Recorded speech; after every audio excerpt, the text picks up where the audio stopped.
The future is here. A superpowered tram packed with supercharged capacitors capable of traveling 10 kilometers on only 10 seconds of charge. From the back streets to a high-tech processing plant comes an incredible innovation that could transform commercial air travel. All this from an emerging innovative powerhouse. This is China. And we are just at the beginning. This is the future, right? I'm Josh Klein. I spend my life unpacking and hacking ideas, systems, networks, and future technologies. I've worked with some of the biggest names in the tech industry. And in my world, a good hack is a smart solution to a problem. That's incredible. Yeah, we are under construction. This is a real solution that you're rolling out throughout China. That's right. And hackers are the innovators that create them. 5,000 years of history. And it's the kind of solution that only China can provide. That's why I've come here. The Chinese are harnessing their immense capacity to take on some of the world's toughest problems. So I'm traveling thousands of kilometers to uncover some of China's smartest minds, their unique innovations, and join forces with a panel of experts. That's leading edge, right? That's leading edge that nobody else in the world can do. An innovation like this, and China could absolutely use it. People have consistently underestimated the demand for connectivity. You can position this to really take off. To discover just how smart China really is. In this episode, I search out innovations that could radically solve the world's transport problems.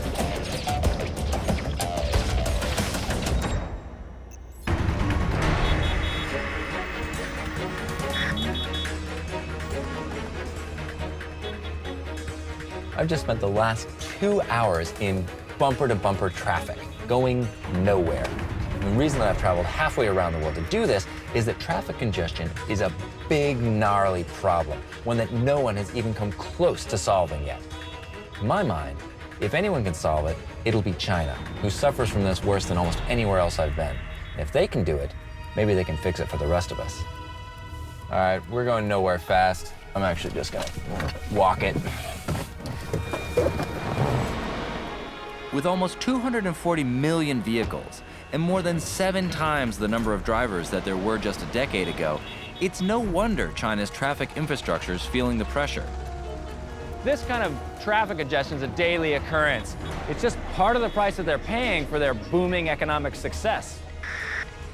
The flip side of this huge financial growth is there's the potential to invest in gridlock solutions, which is why I've been lured to Guangzhou. Here at the base of the 600-meter-high Canton Tower is a revolutionary new supertram system. Its creators believe it can make a huge dent in the gridlock dilemma by enticing people to make the shift from car to futuristic clean green commuter transport. There's no power lines above or below the ground. It's quick and efficient, and they tell me that its power system is simply stunning. Here's what I love about this technology. It's a simple solution that's an ideal fit for the problem. And there's certainly plenty of commuters being enticed on board, while I've been seduced by the chance to get up close and personal with this incredibly smart Chinese invention.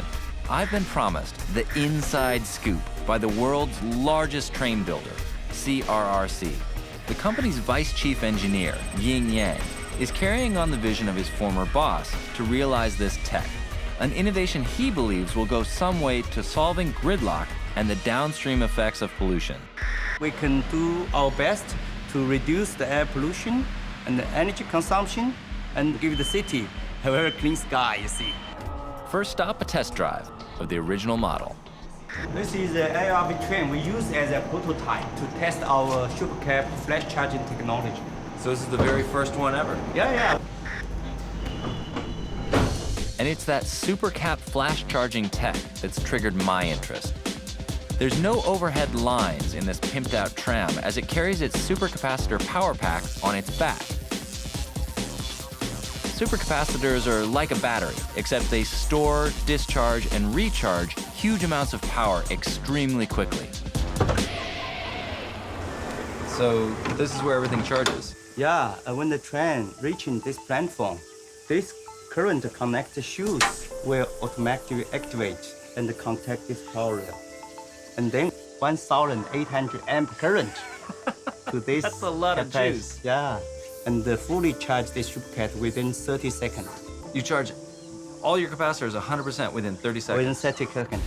This prototype has its charging shoe on the side of the tram, while the latest model has a roof full of supercapacitors that get charged at a super fast rate via a roof charging mechanism.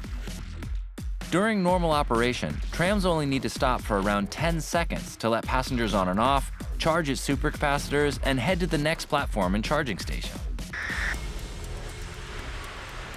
Wow. All right, that's a lot of capacitors. How many's in here? In this case, we have more than 600, but we have put in different modules. We have 43 modules. So this is 43 capacitors. No, each module have 16 supercapacitor. And they're just chained together. Yeah, they are connecting in series, you can see. It's so clean. It's such a simple, elegant design. Another advantage is that we don't need to do any maintenance to it. Really? Yeah. All you do is wait until it finally wears out and then replace it. Yeah. After 10 years. After 10 years. So they're fast to charge, extremely powerful, and have a long lifespan. But when you're dealing with the huge amount of energy it takes to drive a tram, safety is also key to supercapacitor design. They're fireproof, crush, and shock resistant, because even when fully charged, the carbon they contain is totally inert. The supercapacitor's magic also permits the trams to perform a clever energy-saving trick. So what's this? Oh, this shows the energy level stored on this supercat. Now it's 84% energy stored. But the electricity went up when you were braking. Yeah, it goes up. In most standard braking systems, the kinetic energy of a vehicle in motion is converted into heat via friction as it slows the vehicle down. These trams use their electric motors to brake and convert the kinetic energy while braking into electrical energy that's stored and used to power the tram. So that's got to be huge savings. Compared with conventional, you see, tram with cathedral, we are 30% less energy consumption. You use 30% less? Yeah. A third less? Yeah. That's an enormous savings. And here's the secret to this supercharged technology. Inside each supercapacitor is a whole bunch of electrical reactions. But it's this activated carbon that magically increases the surface area of the electrode plates to be thousands of times larger than a standard capacitor, all packed inside a casing barely the size of a milk carton. And with a stack of these on board the tram, there's no need for unsightly overhead wires. For landscape, they have good landscape. That's another point of the technology you see. Of course. In a normal tram system, you've got to have electrical wires running all along the entire track. Yeah. But with this, all you have to do is lay the track itself, and then the tram carries all the power with it. So I imagine it's also much safer, because you're not running electricity along miles and miles. Oh yeah, in downtown area, we have a lot of pipe, water pipe, gas pipe.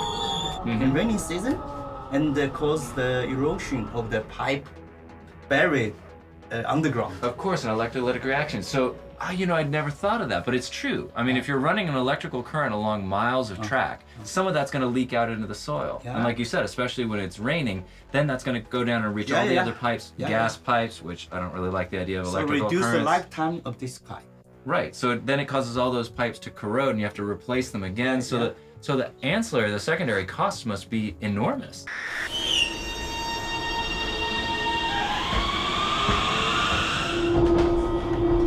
I gotta say, I'm extremely amazed at the efficiency of this entire system. I didn't realize that there were so many ancillary costs, like electricity leaking into the ground in a standard design, eroding pipes, the savings that the regenerative braking produces, the amount of electricity and the speed with which that they can get it into the capacitors. The system overall is so vastly superior to what we have right now, and it's much safer, and honestly, it's much more environmentally friendly. It's pretty awesome. But it's one thing to have a unique innovation, and quite another to roll it out at scale. Here to provide a critique is traffic engineer Professor Wenjing Ma from Tongji University and Dr. Mariela Alfonso, a specialist in urban design and planning. So this seems like a solution tailor-made for China. It scales well, has a nice ecological impact, it's relatively inexpensive, especially over the lifetime of the system. But I've got to believe there's complexities when you start implementing something like this inside something as large as the mega cities in China. What am I missing? What are you missing? Well, China is very used to making these kinds of infrastructure efforts. I mean, they've been ultra successful. I think the benefit of this particular technology is that second and third tier cities who don't have subways can actually use these as a more cost-effective way to move people, because at the moment there's pretty much you either walk or you drive, which means that mostly you drive because these cities are still quite large, even though they're considered small cities by Chinese standards. So I think that it would be a huge positive impact on reducing energy and pollution in these cities. But the big question is, Can we grow this technology to solve the problems of cars? All the traffic and the pollution that come with them. It's a huge problem for China. and a huge problem for the world. Coming up, China's innovators set out to solve one of the biggest environmental hazards on the planet: gridlock and pollution, the biggest issues facing the megacities of the world, and China is no exception. This state-of-the-art supercapacitor-powered tram may have the potential to entice commuters out of their vehicles and into clean, green, futuristic commuter transport. So its creator, Chinese company CRRC, has gone from prototype to delivering its first commercially run tram in the city of Guangzhou. I really do think that supercapacitors are an amazing technology, but how easily are they going to slot into China's existing transportation infrastructure? And is this really a global solution? 我不认为这种技术是只为中国的，因为有很多城市、很多国家的这个情况，比如说大量的这个人口，其实不仅仅是中国，很多城市都是这样。即便在其实一股电车在欧洲，更加的普及，其实现在有很多城市也都运行着非常好的系统。那么这种技术的出现，会对那样一些系统也会有非常大的帮助。所以这是一个有利于世界性的一个发明，而不仅仅是针对中国。 At the company's production line, they now have 5 supercapacitor tram orders from within China, and more are in the pipeline. Now, more and more customers, they like this technology. I think this technology has a bright future in China and also in the world. In the world, yeah. This has got to be a huge thrill to see this happen.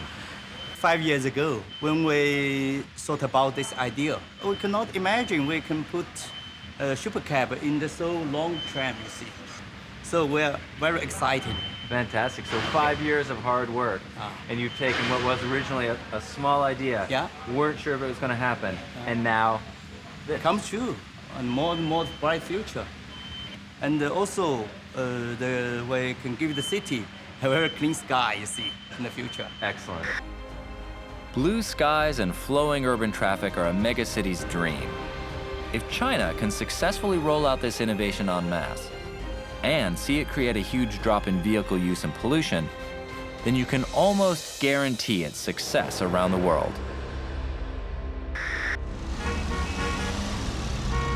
In the meantime, with heavy traffic still plaguing China's major cities, some simple solutions are emerging to help keep us out of the gridlock. Large internet companies are using their digital assets to bring things to us, rather than us having to head out to fight the congestion. And if you're anything like me, some days you're just too busy to leave the office. If that sounds like you, I may have the answer. 帮我订一杯咖啡。Cool. The solution to my fickle need for caffeine lies with China's second largest internet search engine. They, like me, clearly understand the innate need for coffee. So tell me, how did this idea come about? How did it begin? Sometimes we are too busy to grab a coffee, or we have no free hand to type a word. So, is there an app could help me to buy coffee and hand it to me? just after a simple conversation. So how does it work? Well, my request for piping hot coffee has been sent through Sogo's super-fast network. That data connects to my unique user details and secure payment information, checks my preferences, searches its database to find the closest registered coffee company, sends me an electronic confirmation receipt, and voila, it finally fires me a text alert when it's had one delivered to the office. More than that, it's also capable of learning exactly how you like your coffee. So this is what's going on in the back end then? Yeah. How's it work? We have clear pictures of latest trends and users' habits in terms of taste, consumption abilities, and history orders. By doing so, we can predict users' need and provide them their suitable service. And with deep learning, our whole system is becoming smarter and more accurate. So it learns all the time? Yeah. Cool. Sogo's advanced search and voice recognition technology is at the heart of how this app can deliver a product so fast. 我们不仅仅能够对普通话能够进行理解，还可以对大量的方言进行这种理解。有了这第一层，把你输入的这种话或者说声波转化成这个文字之后，计算机才有可能再进一步的去对你的语义进行理解。那么对语义的这块理解背后就会涉及到大量的、非常多的就是比较尖端的这种技术，比如像深度学习的这种技术，像自然语言的这种技术。有了这些技术之后，计算机能够知道你想要的是一种什么样的一种目的。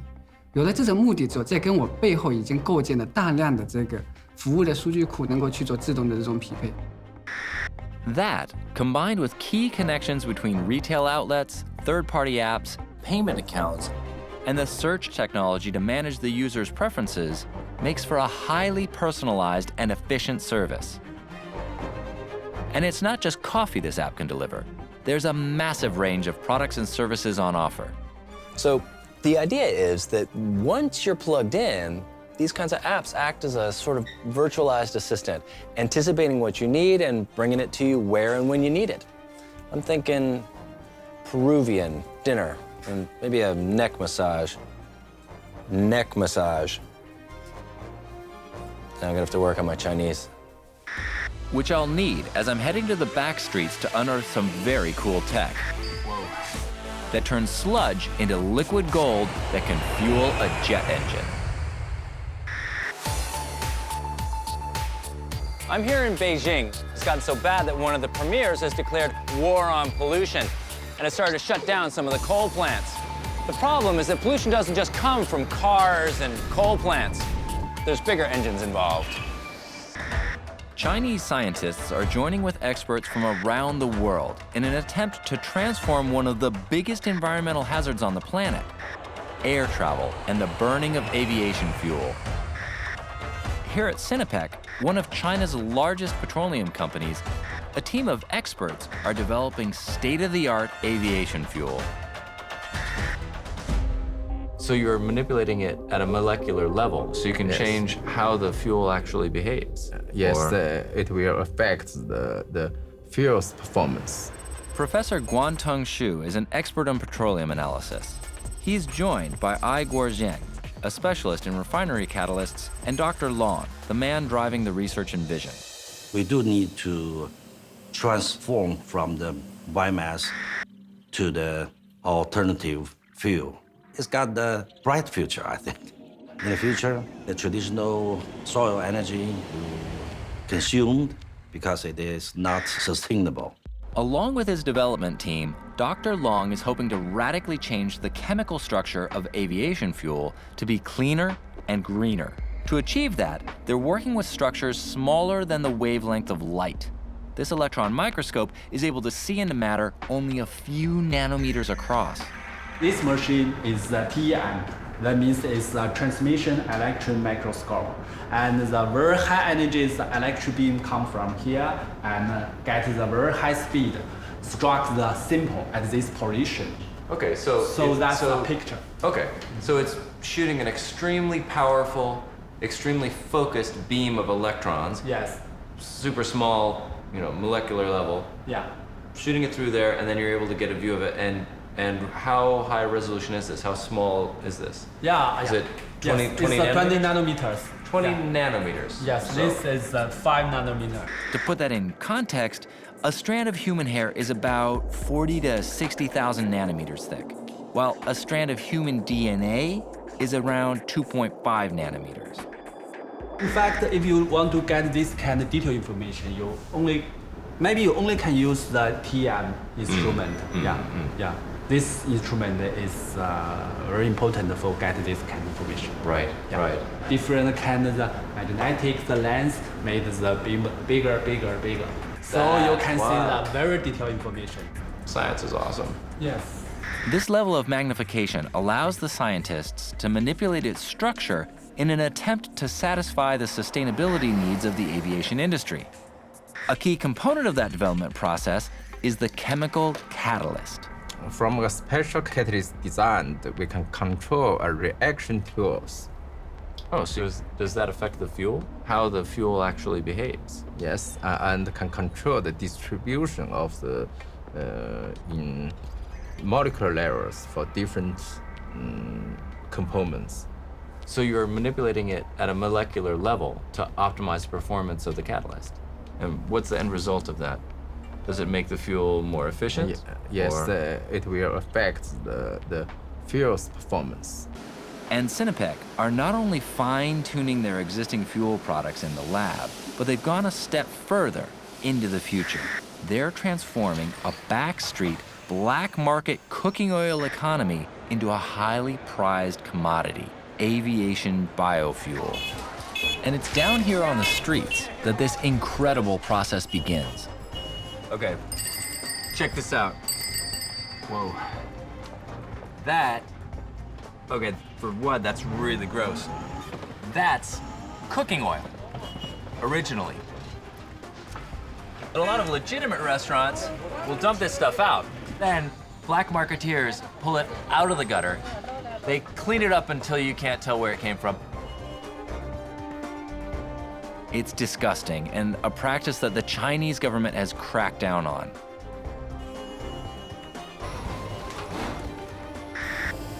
But the Sinopec processing plant is transforming this black market oil into high-grade jet fuel to move China's aviation industry into a clean, green future.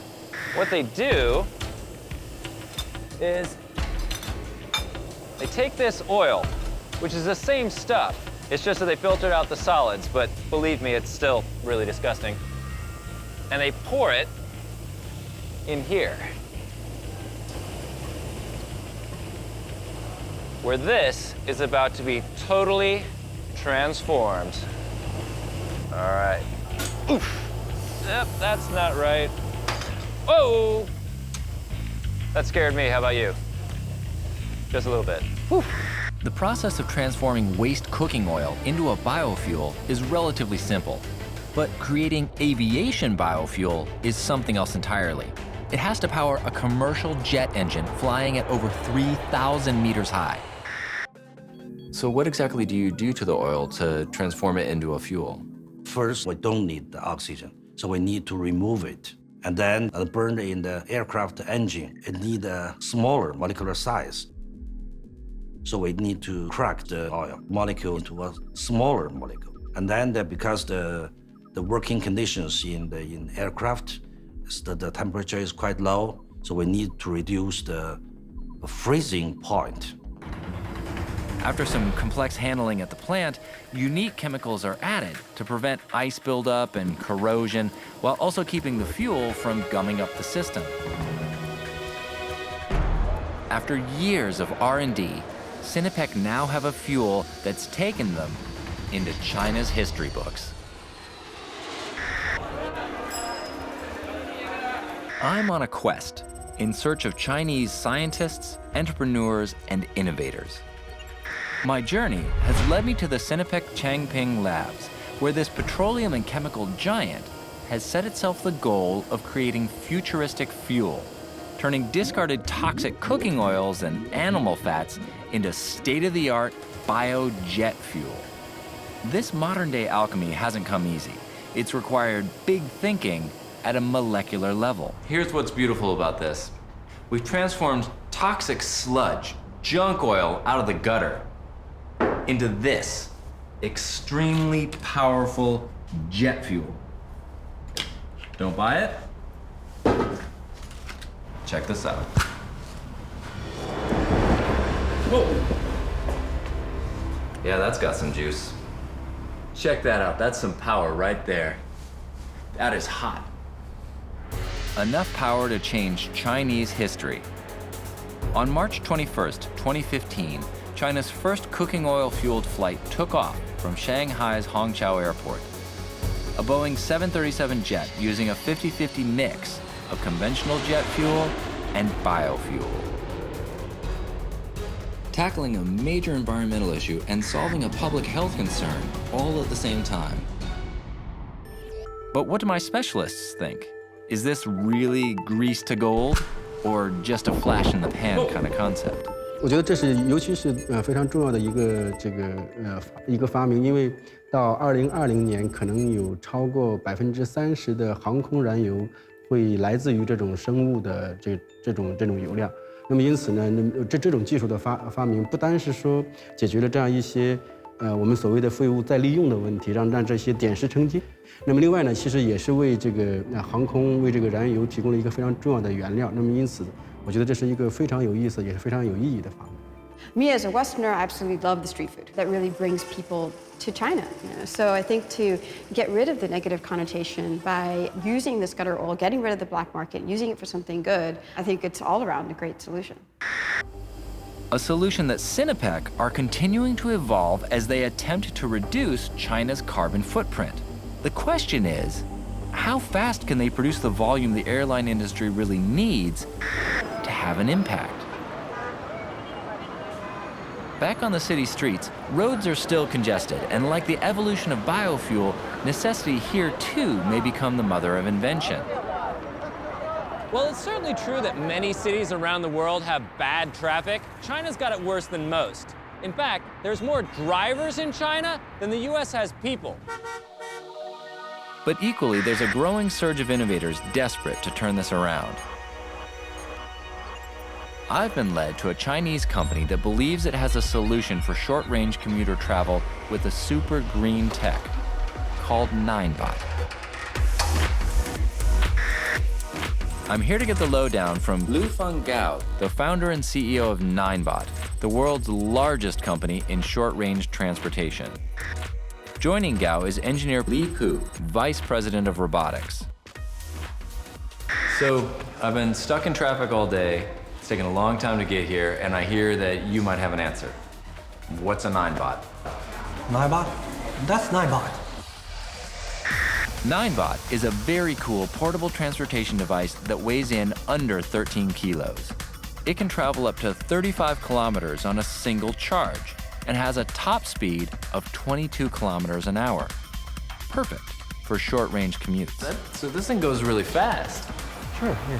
That's extremely nimble. 它实现的交通就是前所未有的，它能够带人走到你想去的任何的地方。原来的汽车它可能的宽度很宽，你需要一个非常好的一个道路的状况，但是这样的一个产品，人站在上面，基本上和一个人的步行的宽度是一样的。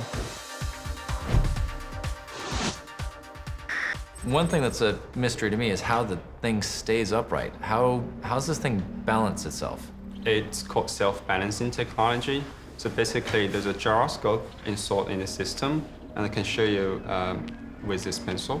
So basically, the gyroscope will sense the tilt and the movements of the body of the vehicle. And if there is a tilt or angle, the wheel will go forward to compensate it. So it's doing very slight movement that cannot really see, but it's always balancing itself. Okay, so as you're leaning forward, it's trying to move itself forward so that you're balanced. Exactly. So you're kind of passive-aggressively forcing it to move along to keep it balanced. Right. All right, I know a few relationships like that. Okay. Where's this heading next? Because what I'm really keen on is to see this have an impact on traffic. And if everybody's going to be using this, it has to be easy to use, it has to be light to carry around, it has to last for a long time. Yes, we're working very hard on enhancing the product. So we're going to use new materials to reduce the weight. And also we're going to use new battery technologies to make the vehicle travel faster and also goes further, and also trying to get the vehicle more safe for people to drive. What's going to make it more safe? Because honestly, you're standing on a wheel. That's a little dodgy just to begin with. In some cases, the vehicle has to slow down by itself so that you're not going too fast. It will think about safety for you, actually. So it'll think about safety in advance? Exactly. So I can be as reckless as I want to be and it'll keep me from crashing? Don't make promises you can't keep. Okay. I'm also thinking about ways of making the vehicle to go somewhere you want it to go, creating some kind of robot system. Really? So the 9bot will help make sure I go where I'm supposed to go? Exactly. With ongoing innovations, it feels like this uber-cool unicycle is on the cusp of grabbing some real traction. Coming up, speech recognition is at the dawn of a new era. That's amazing. That's incredible. Mix state-of-the-art self-balancing technology with a super efficient power source, and you have an uber-cool 21st century Chinese innovation guaranteed to keep young Chinese urbanites on the move. But its creators aren't resting on their unicycle laurels. The company also has a range of two-wheel devices and recently acquired US rival Segway. It's amazingly intuitive. I mean, I've been riding this thing for 5 minutes and it really just feels like, oh yeah, you lean back, you go back, you lean forward, to the left, you go around. It's easy to use. Yeah, it's kind of like riding a bike once you get the knack for it. Is it going to solve China's traffic problems? I don't know. It's certainly going to make a difference in the daily commute. So what are all these different models? What do each of these do? This is a daily commute model. So like going to the office, doing the shopping, that kind of thing? Exactly. And this is a knee control version of the daily commute. So you can actually drive it with your knees? Yes. So your hands are free. Actually, I guess that makes sense, because these are gyroscopically controlled, so you could as well use your knees as you could your hands. I guess the only reason this thing has handles is that it feels safer. First, it feels safer, and also to give you the screen so that you can see some of the parameters or metrics that you're running. And then this one, I guess, is for police. So now it's evolving from really short term to average daily commute, and then on to special services? Yes. And the last one at the end, what's with that? It's got giant, big, knobby tires. That's for off-road use. Off-road? You can take these things off-road? Exactly. It has a nodular well and has a nodular motor. Wow. This is a platform that's designed for many different circumstances, many different kinds of use. This isn't just a single-use scenario. It's a general-purpose tool. Yes. Nice. With an innovative R&D team and the release of some exciting new GPS and sensor technology, the pickup of these short commute vehicles is starting to gain some serious traction. There's every chance China's congestion problems may be one of the catalysts that's fueling the growth. What's the future of 9bot? 我们认为，9bot 未来可能会在短交通的领域，就私人交通的领域，它会持续的去开发产品啊，就像今天我们见到的2轮的产品、单轮的产品啊，包括未来我们能见到的是更加便捷的、更加具有性价比的这个新的产品，能够这方面我觉得都是可以进行这个期待的。所以 9bot 应该是一个，我认为是一个非常酷的一个智能硬件的一个企业，它能够为交通、为服务机器人提供更多的一个可能。So there's a bunch of new tech that will help entice young buyers onto any number of 9bots.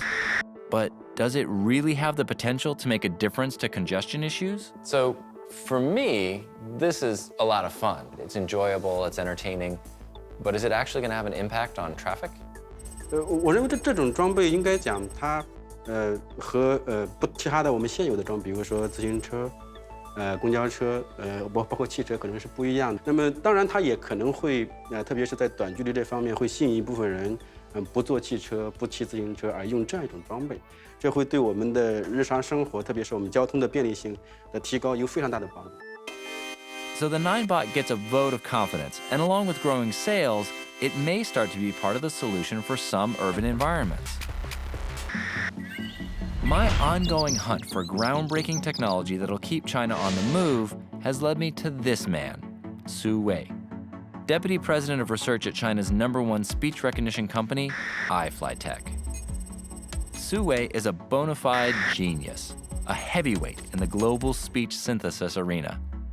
Su Wei believes software is at the dawn of a new era, an age beyond simple Siri-like voice commands into the evolution of meaningful conversation with robots. The ultimate goal of our research is want to have some cognition ability so that it can understand what is your meaning of your sentence.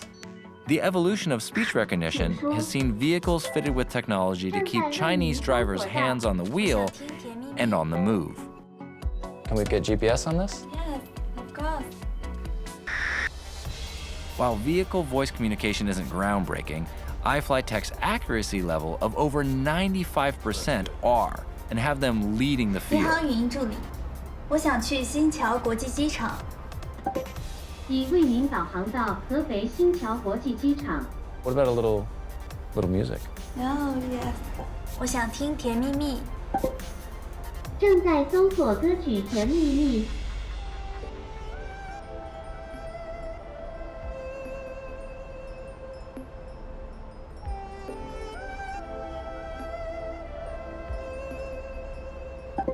You didn't like that song? Yeah, that's how it is. What about sending messages? Can you do that? Of course。你好，语音助理。您想要做什么？发短信给周家峰，我正在开车，稍后给您回电。 I think she's calling her boyfriend. It's not looking good. But it's not just vehicles that are becoming hands-free with this tech. The voice recognition software is also keeping us hands-free and on the move in the smart homes of the future. So this system is that you can use to control your TV and via voice, just like something like Siri, but used to control the TV. 林夕，中央电视台13套。 Oh, okay. Oh, we can see that, yeah. You can see it's paying changed to CCTV channel 13, yeah. Hang on a sec. I had a thought. Yeah. You've done this entire system Yeah. on Mandarin. Yeah, right. Which has how many characters in it? I think more than 10,000 characters. More than in Chinese. 10,000. And it's a tonal language on top of it. Right. I'm used to English, which is a relatively simple language. That must I be... don't think so. No, well, okay, for you, maybe not. But compared to Mandarin, you must have had a much harder time programming this. Yeah, most of the guys think that there's much more difference between Mandarin and English, especially for speech recognition. But actually, we do that without knowing the information of the language. We only need to know the transcriptions of the voice samples, and then we make the system to learn from the data automatically. Oh, so you're not trying to teach the computer to understand language the way that we do. Right, you're trying right, to teach it yeah. to understand it the most effective way it can. Right. So you only use the maths. Yeah, you're not right, worried right. about whether it's German or English Yeah, or right, anything right. else. We use the statistical learning method to train the model, so we need to collect huge amount of data to that, especially the real data from the real environment. And that environment includes over 100 million users, something its competitors, even those in the US, can't match. China's largest voice recognition software developer, iFlyTech, is keeping China on the move with simple, hands-free voice communication. Their network currently has over 100 million users, processing huge volumes of speech data daily that it analyzes to teach its voice recognition system. They may have the same core technology as US competitors like Google or Nuance, but to my mind, it's the voice cloud technology and the massive quantity of dynamic data it generates that gives iFlyTech its edge. They also made a key strategic decision that's keeping their tech moving forward at an incredible pace. Since September 2015, the company has put its core technology on the iFlyTech open platform, and now 80,000 apps have been developed. That means one thing. In the near future, we should see a dizzying array of new apps, all leveraging the company's technology to connect people to their devices and each other in some exciting new ways. One such application is bringing the robotic imaginings of the 21st century a step closer to being science fact. 站起来。So 跳个舞。 this is Tai Chi, the Kung Fu or something like that.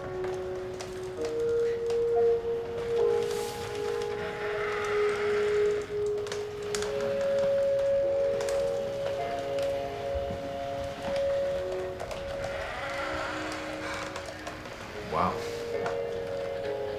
That's amazing. That's incredible. And he's balancing on one leg. Yeah.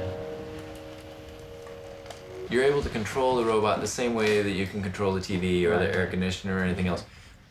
But where's it going from here? The ultimate goal of our research, we want to have some cognition ability so that it can understand what is your meaning of your sentence, not just the command that you want them to do. So that is our next target. Now we have found a new way to make the machine to understand the meaning of the words. And we have found that the meaning of the word is very similar to the words surrounding them. So for example, we can make a similarity between two words by the surrounding words. So it's the same approach you were talking about earlier. Rather than teaching the computer what the meaning of the word river or what the meaning of the word sea is, instead you're statistically saying often in a sentence the word river is used in a similar way to the word sea, which means that you can then use all the computational power that you have, the massive amount of data that you've gathered for the computer to learn for itself. Using iFlyTech's statistical language learning system, robots will be able to comprehend complex sentences and the nuances of language rather than just simple instructions. Which means that all of a sudden you can start to program the ability to understand. That means that the meaning is just a continuous representation in a very high dimensional space. If I understand you correctly, we've got a model to move towards enabling robots to understand what we mean and take action. I mean, personally, I just want one that can bring me a beer, but if it knows why, all the better. Maybe one day, machines will engage in meaningful two-way conversations and use their incredible big data and processing power to ultimately solve traffic congestion and keep the smart planet of the future on the move. Like all the innovations I've discovered, they'll each no doubt play their part in solving large-scale transport problems. In a country as diverse and complex as this, there's never any shortage of problems or potential solutions. An extensive rollout of supercharged trams could well entice hundreds of thousands of Chinese to abandon their vehicles in the cities and venture into the future of short-range commuter transport.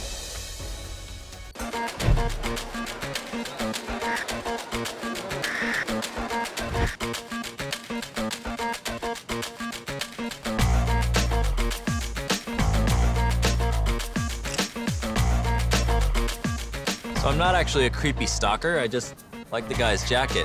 How cool would it be if you could take a pic and automatically find out where to buy something like that? With the new Sogo app, you can.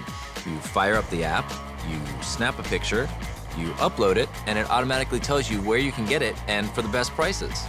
There's a number of similar apps on the market, but this one was developed by the Chinese search engine giant Sogo. What I love about it is that it's super fast and super accurate. And I'm convinced that data speed and accuracy will be the digital gold standard as we fast track into this new era of IoT, or the Internet of Things. This giant global network connects people, smartphones, wearables, tablets, security devices, air conditioners, home appliances, lighting, vehicles, and more.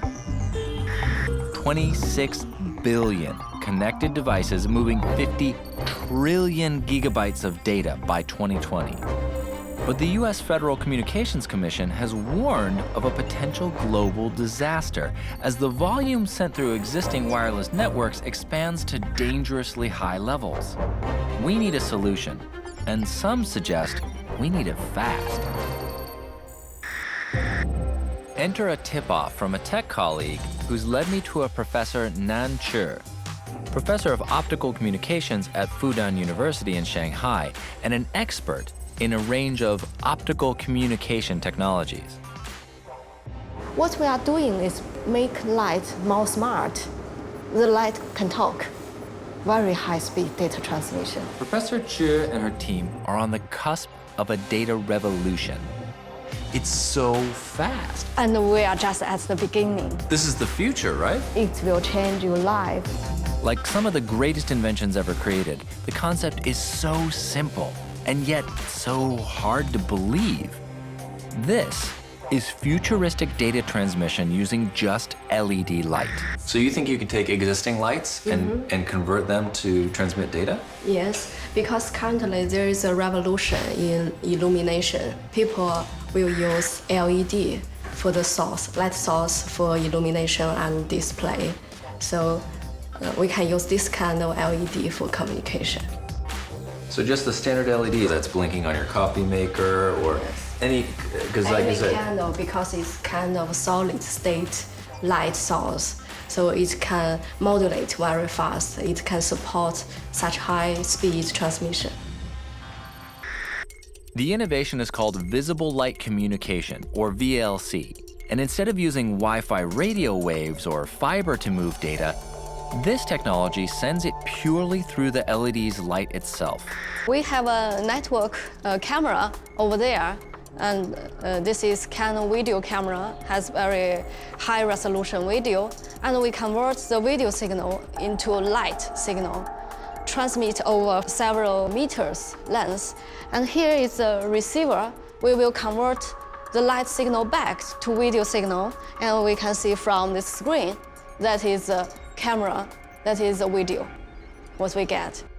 So you see, okay, it stopped. If I move back, then it's move again. And it works at a staggering speed. This tech has the potential to transfer data at 3 terabits per second. As a reality check, Wi-Fi maxes out at just 7 gigabits per second.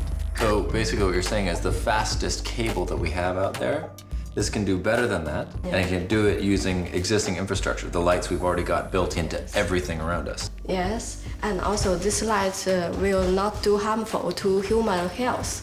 So in the future, you can transmit massive amounts of data out of your coffee machine. I don't know why you'd want to do that, but you can. Yes. That's pretty, yes, you can. That's amazing. But the most crucial aspect of the tech, it doesn't use the almost maxed out wireless network. With light, there's no limited set of radio frequencies. No one owns the light spectrum, and you have virtually unlimited bandwidth. So this is the prototype, yeah? Yes. So you're transmitting Discovery Channel. Yes, exactly. So you're transmitting from here to here. Yes, we transmit downlink and uplink. It's kind of bidirectional transmission. Okay. So I can interrupt it and... Yes. Yeah. And you have virtually unlimited bandwidth. And the million-dollar question? How does it all work? Electronic data is converted into a binary signal by a processing chip, which it then transmits by turning any LED light off and on at a rate so fast it's undetectable to the human eye. Light on equals a 1, light off equals a 0. Wherever this light can be seen, a receiver can detect its ultra-quick on-off modulation, convert this binary code back to an electronic signal, and transmit it to a computer, mobile device, or any screen, potentially opening up a world of possibilities. But is this really a tech that can transform the future of our connected lives? I'm curious to see what opportunities my entrepreneurial panelists are seeing in this technology. I think it's very positive, very promising technology. Clay is a writer and consultant on internet technologies. William, a partner in China's #1 technology accelerator. So I look at that and I feel like there's some real potential there. I mean, that sort of throughput has impact. One option would be emerging markets, where people they can't run wire, right? You know, so you put it up on a pole and you can beam out to an entire neighborhood extremely inexpensively, super high bandwidth, and people can share. I think it'll take, a few years. So this is potentially an instance of a leapfrogging technology. Yeah, well, emerging markets, you don't have that, 100 years of copper or fiber. You don't have much of anything. So this is an example where we can use this to do the last 200 yards or the last mile, so to speak. Right. And suddenly, instead of laying cable to every place in the neighborhood, you can just say, if you can see the top of this pole, you can get television. And not just television. You can get super high def television, multiple channels, like hundreds if not thousands of channels simultaneously. I mean, yeah. A world of potential and short-term challenges. This futuristic tech is, ironically, too advanced for its own good. Currently, the main difficulty is, for example, if you have cell phone and you have this pad, both of them are portable devices. They are very popular and they are personal terminals, but there isn't any special designed receiver at these devices. We cannot detect a visible light communication system.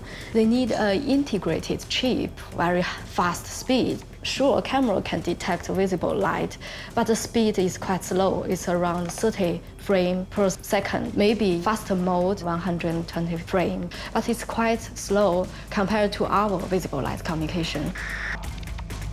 Currently, we are working on this kind of integrated receiver, but still you can see it's very large. If we can reduce the size and reduce the power consumption of such kind of devices and make the device into one small chip, then I think we can get very large application for this visible communication. While Nan and her team continue their R&D to receive this tech on personal devices, my entrepreneurs are seeing immediate opportunities. We're working with a lot of brands right now that are trying to engage with customers in the store. They're using QR code magnets now, but something like this could be interesting. You can get high-def video. You can actually get content coming down. They can gift you a movie in return for playing with their product or their mini game and testing out their product. I think for places where it's not just large scale, but it's really one source wants to send a lot of data to a lot of receivers. Are there places where you need to coordinate robots or pallet trucks or any of those kinds of things? So VLC has multiple commercial applications, the ability to solve our bandwidth issues, and this tech could also revolutionize home data security. This visible light communication is very safe because there's no leakage to outside. You can limit your light inside the room. So you can find out where your network is because you can see it. Where is the light, there is a signal. And if outside there's no light, there's no signal. I keep coming back to the fact that the potential for this is just enormous in terms of the amount of data that you can transmit in such short periods of time. It's so fast. And we are just at the beginning. And we are looking for a big future for this technology. With the potential to move data at 3 terabytes per second, this tech is worth waiting for.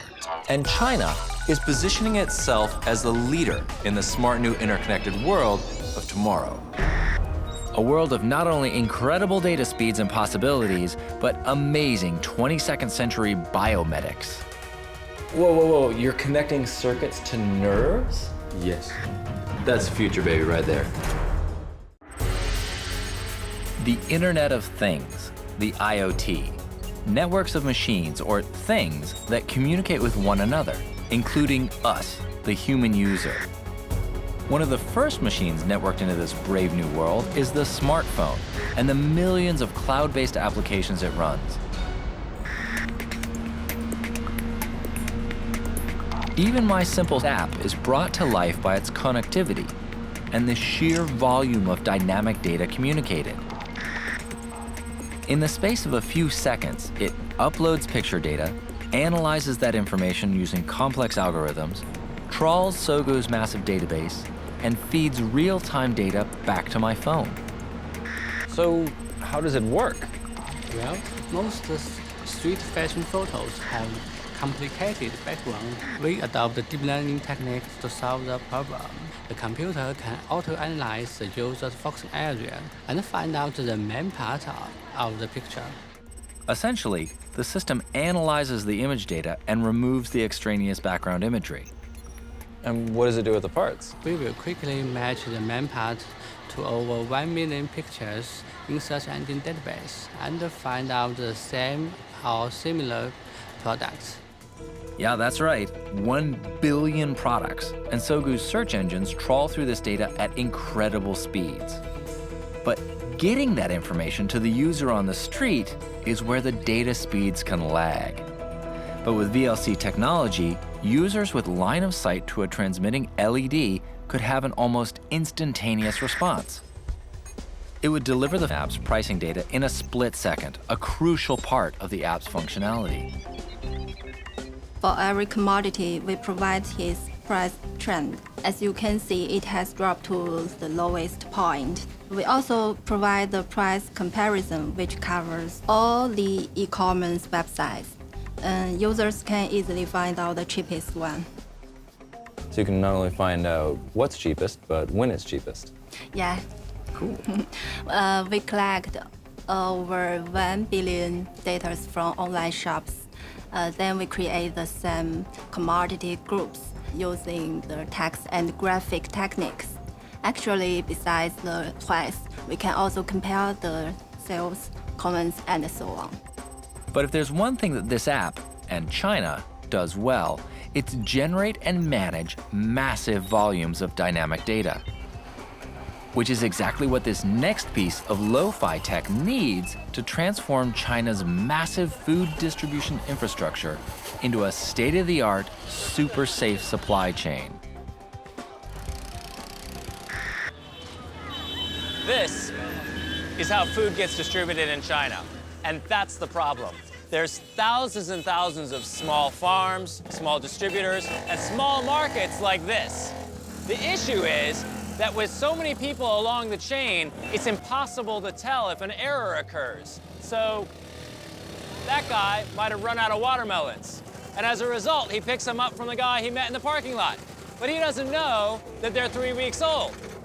And no one's the wiser, because when it gets to your table, you don't know either. Startup investors William Baobin and David Chen, along with technology commentator Clay Shirky, are well aware of the need to improve food safety across the People's Republic of China. You don't have this problem in the US or Europe.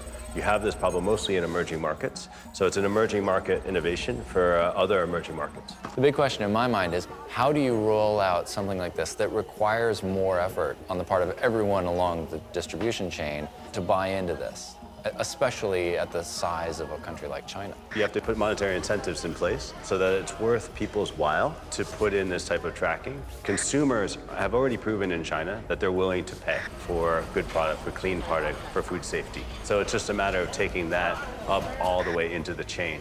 Meat especially is the big deal. We tagged a pig, we tagged a cow, and then we followed it from slaughter through processing and delivery. And if you can do that, in the beginning, anyone who can make that promise can sell it at a premium. You eventually want everyone to do it, but in the beginning, you want the people who will pay more to say, I want to know where that piece of pork came through the system. To do that, they need to collect and collate huge volumes of data. But this is the future, a world where data is king, and the practical uses for it, unlimited. In my quest to search out unique inventors and innovators, I found myself getting an insight into the government's new electronic food tracking system, a trial program designed so the entire food production and delivery process can be interconnected, tracked, and deliver safe, fresh produce 24/7.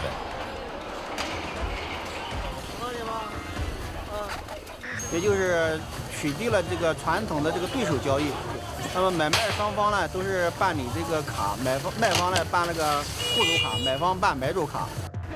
Zhao Zhong oversees the process here at the Zhongguancun agriculture market in Hefei, while General Manager Hao Wang is the driving force behind the tech at the market.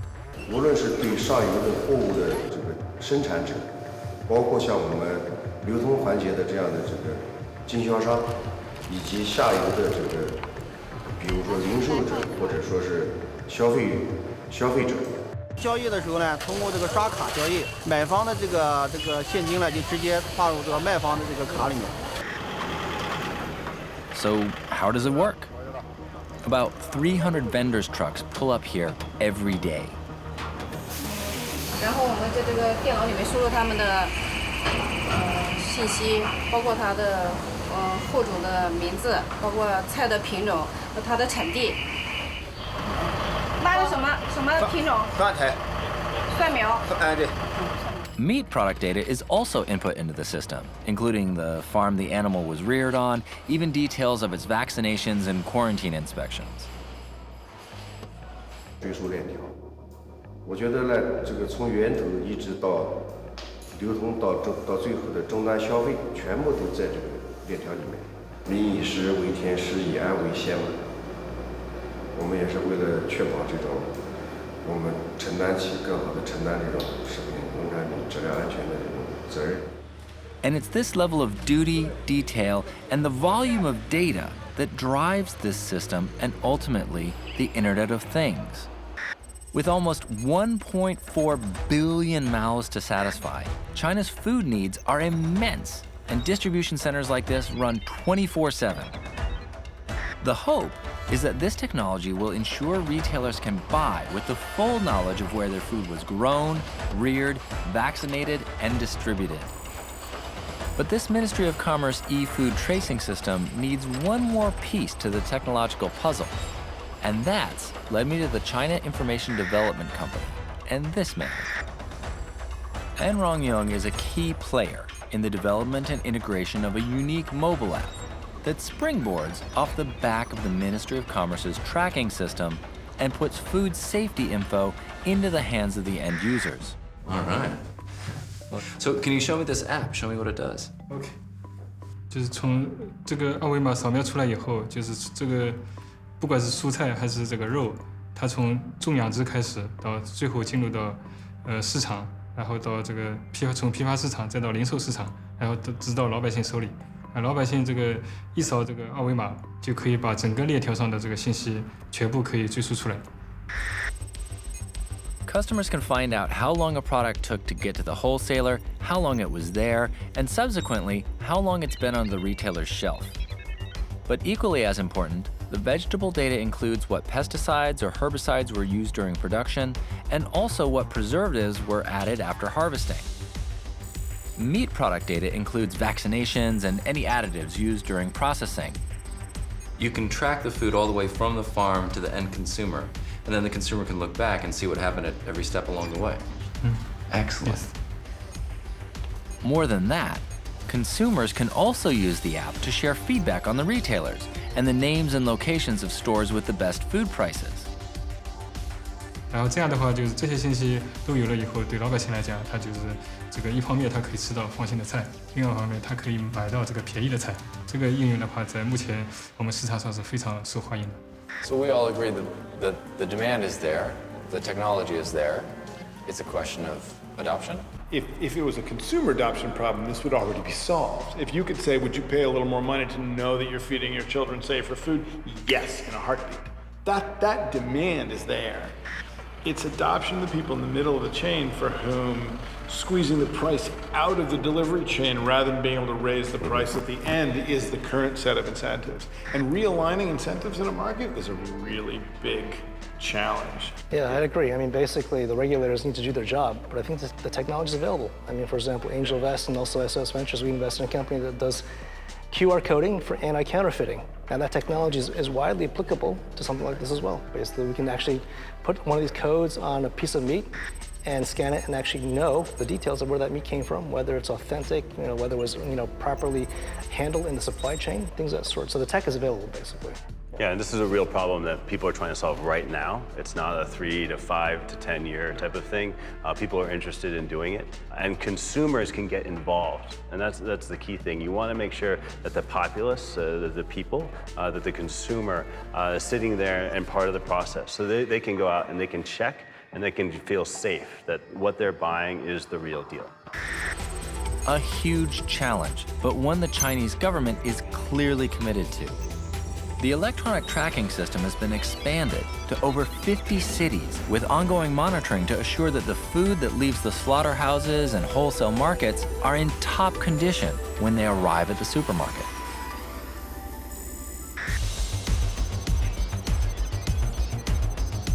In the world of innovation, there's always some unique, incredible technology that remains untapped and untamed, its applications still dwelling in the realms of science fiction.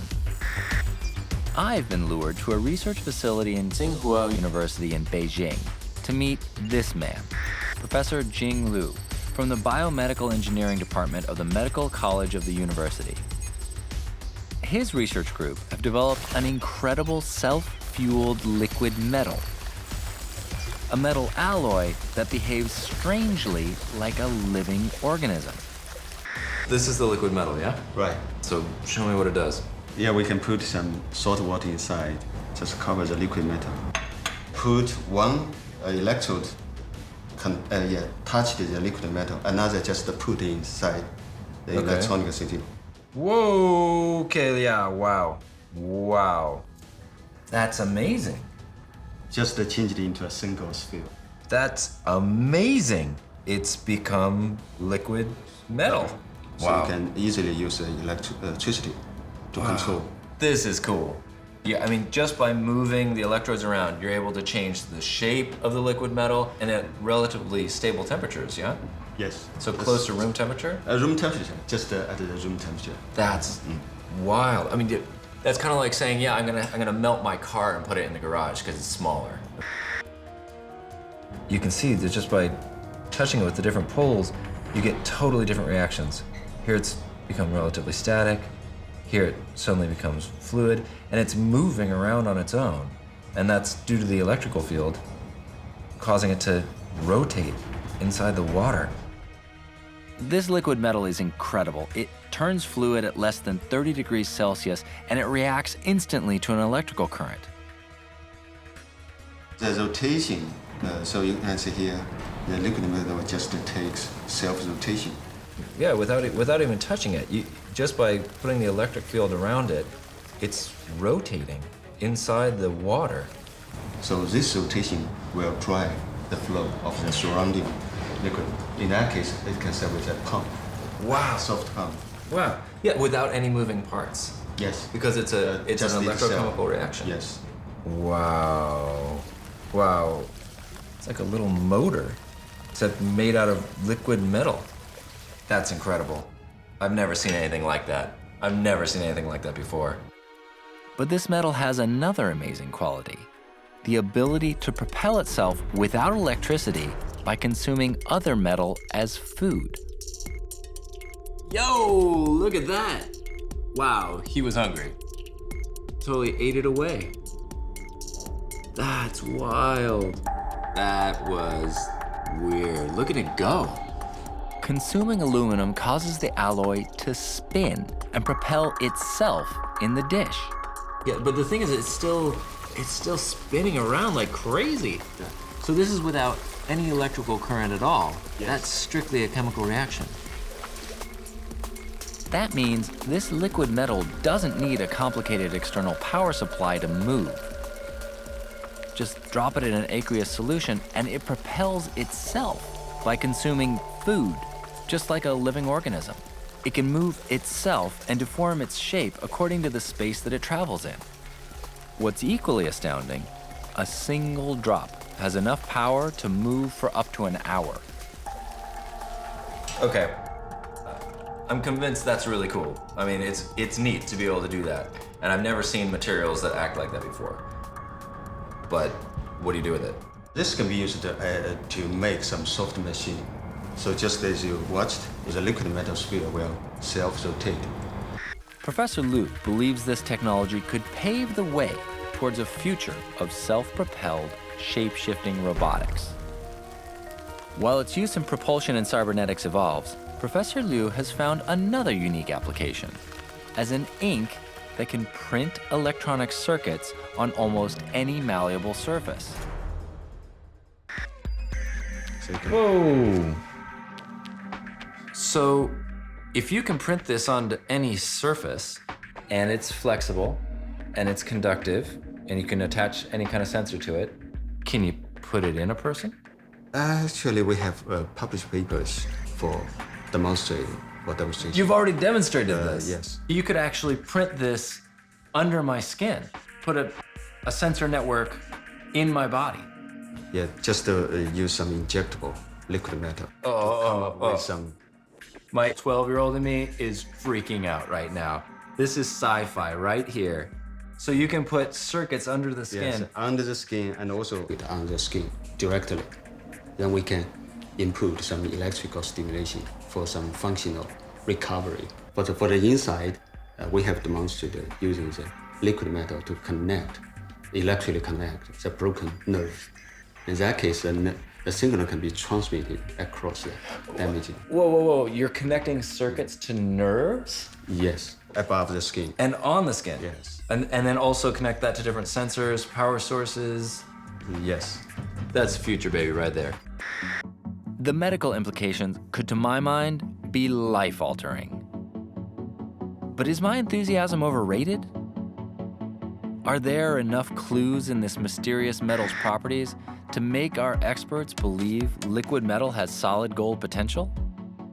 Okay, so there's lots of different ways that this stuff can be used. One of the really exciting implementations of this is the fact that you can put it inside of the body. Do any of you know if that's potentially, I mean, is there really a market for that? I think it sounds all great, but I mean, it sounds like a lot of science fiction to me. I mean, we have seen movies where things are impossible, but you know, if it can become a reality, execution-wise, then it can become fantastic. But I don't know if it could actually work in terms of injecting into human beings, and it's a great thought, but the question is it practical? In a way, this material is going to have to go to lots of other labs, and you know, the best thing for an invention like this, in a way, would be how can you maximize the number of different people who are trying to apply it to their own local problems? Because it's not going to go from what we're looking at now straight to a particular solution or invention. It's going to go through this range of who needs a slightly conductive metal that can turn liquid or solid on command. So David has his reservations, believing the tech is still in the realm of science fiction, especially for biomedical use. But I agree with Clay in that if Professor Liu and his team can get this technology in the hands of other creative research labs and connect their resources and discoveries, the possibility for real-world applications could be accelerated exponentially. Science fiction could soon become science fact. Coming up, forget the Terminator and RoboCop. China's latest law enforcement tool could be an automated eye in the sky. The world of big data and the Internet of Things are creating a technological revolution. Even simple smartphone applications, which network to huge volumes of dynamic data, are having an incredible impact. We can talk about those cases, share their experience. So you're not just making doctors more efficient at what they would be doing anyway, you're actually making them into better doctors. Right. That's our goal. Yu Shengzhang is a qualified doctor and CEO of his company called Apricot Forest. Yu Zheng is taking advantage of the Internet of Things and his unique smartphone app to network doctors and improve their quality of healthcare. We're trying to solve two issues. One is the doctors' work efficiency, the other is the quality of care. So is it a matter of not enough doctors or them being overworked? The doctors are overloaded, so we want to improve their work efficiency so they can work better and serve more patients. To put that in context, most physicians in China routinely juggle caseloads of 50 to 60 patients a day. That's a huge number. So any tool that streamlines a doctor's workload while improving the quality of care is worth investigating. Okay, so what's the actual app itself do? One is to create your medical records very easily. 患者男30岁，考虑给予溶栓治疗. And now you see, this is exactly, and this dictation recognition has been trained by medical terms, so they recognize what exactly the doctors say. That's great. And same thing for taking pictures of text? Right. If a patient comes to you with a bunch of medical records from other hospital, other doctor, and you can just take a photo of those records, and the system can recognize all the things. Oh, wow. So it just scans the whole thing and dumps it in as text, and then you can search it, you can put it into a database? Yeah, Yeah. System can help doctors to follow up the patients automatically based on the medical guidelines recommendation. So wait a minute. So when the doctor has talked to the patient, made a diagnosis, recommended whatever treatment there is, and the system automatically recommends how they should be followed up with, and then gets back in touch with them without the doctor having to do anything? Yeah, the system will send messages to this patient, reminding them taking medicine, reminding them for next checkup, or reminding them for what other symptoms they might have. But the game changer for this app is the invaluable data it can provide, especially to remote rural doctors. China's healthcare reforms after the 1990s saw a huge increase in private sector healthcare, while medical facilities in rural areas were heavily dismantled. But further health reforms from 2006 has meant over 95% of China's population now have basic health insurance. But the quality of care still varies hugely from rural to urban centers. This app is helping to address the imbalance. Here, doctors can help each other with difficult cases within this network of physicians. That's, I mean, at least for me, that's part of the potential of doing this sort of thing in China, is you can build an app like this relatively quickly, but then you can get at real scale. That's something that, in my opinion, China can offer you today that you can't really find anywhere else. It's a super practical app, but will my expert panel be as enthusiastic? Okay, so for me, this seems like the kind of thing that could have really big potential impact here in China. I know that healthcare is a big consideration. Am I right on that? The answer is yes, because if you look at where China has come in the last 10 years, I mean, it's had this tremendous boom of technologies in internet and mobile, and now healthcare. And the tremendous need is such that Tier 1 cities and, let's say, Tier 4 cities, there's a tremendous gap in the quality of healthcare. The public awareness is there, the will is there, and if you said, you don't need to come to a big city to get to a good doctor, we can actually make healthcare better where you are. If you could tip the regulatory apparatus in China towards that outcome, that would make this kind of application a downhill slope. Exactly. Now, regulators are also slow to move, but... Yeah, but I mean, if the regulators are smart about it, they'll see this as a tool that can help themselves. Because if they can achieve that solution of bringing this solution to, let's say, the countryside, where people don't need to leave the countryside, then the regulators win too. They'll be seen as heroes. The question remains, can a simple app transform China's medical infrastructure? Well, with a huge uptake by doctors on a daily basis, it might just have a bigger impact than we imagine. The Internet of Things is an emerging realm of ubiquitous connectivity that has significant implications for the world of law enforcement. Which is why I've traveled to Shanghai, where 4.5 million drivers are caught illegally parking every year. Here at the city's Fudan University, they're developing their unique drone technology as a low-cost policing alternative. Dr. Hui Feng specializes in signal processing and embedded system design.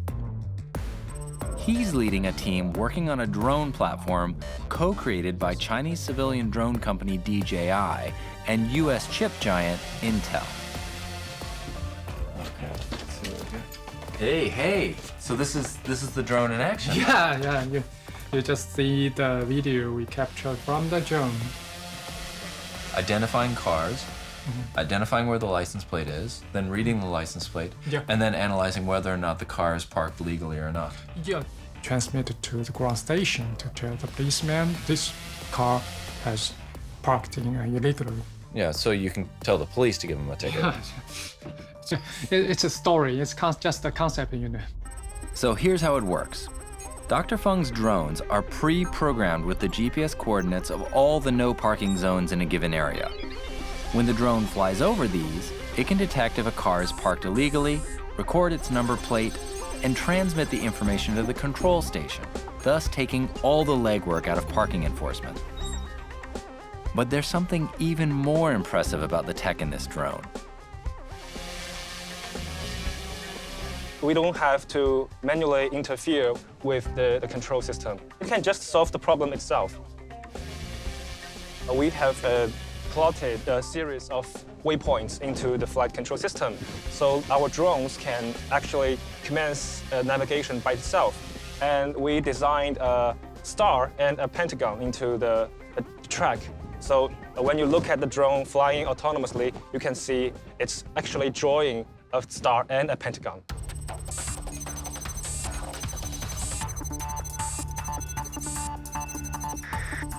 Pre-programmed flight paths are all very impressive, but what's to stop these pilotless drones crashing into unpredictable obstacles?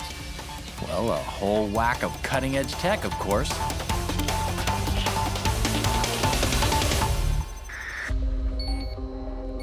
Fudan University's Dr. Wei Feng and his team are developing a number of applications for their civilian drone technology.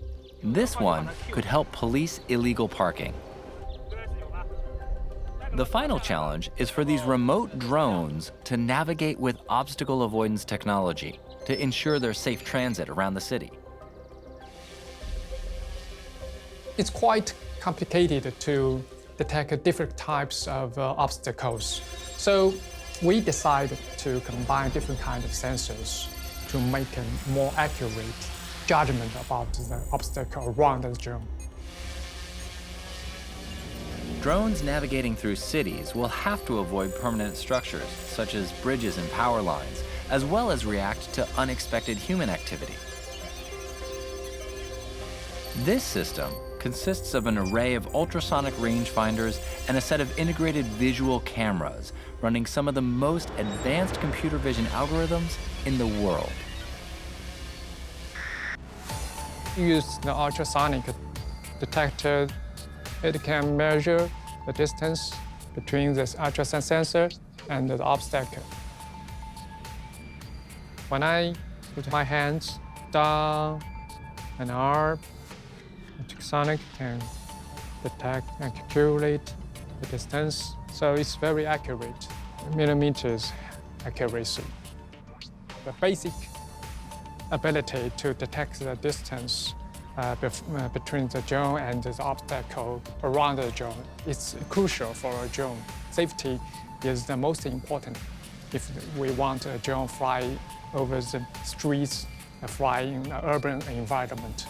This is more advanced than today's technology. We hope we can implement in a near future. Getting this detect and avoid technology right will be key to moving Dr. Feng's drones from prototype to real-world deployment. Once they can be trusted as safe, parking enforcement is likely to be just one of many functions that fully automated drones will perform in the future. And rest assured, China will be at the vanguard of their development. Some people have some biased view about China's innovation, but we have seen the things change in recent years. We have seen a lot of real innovation, real genius idea in China. And I think it's a natural thing because you have to accumulate a certain kind of knowledge, a certain kind of technology.